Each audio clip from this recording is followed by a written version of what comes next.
પાટણમાં બળવાખોરો સામે ભાજપ એક્શનમાં આવ્યું છે।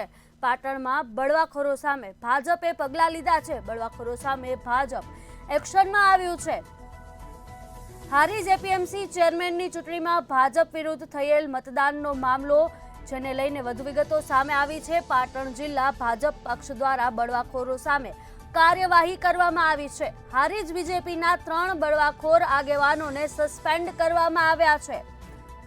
વાઘજીભાઈ ચૌધરી, જીગર મહેતાને ભાજપ પક્ષમાંથી સસ્પેન્ડ કરવામાં આવ્યા છે।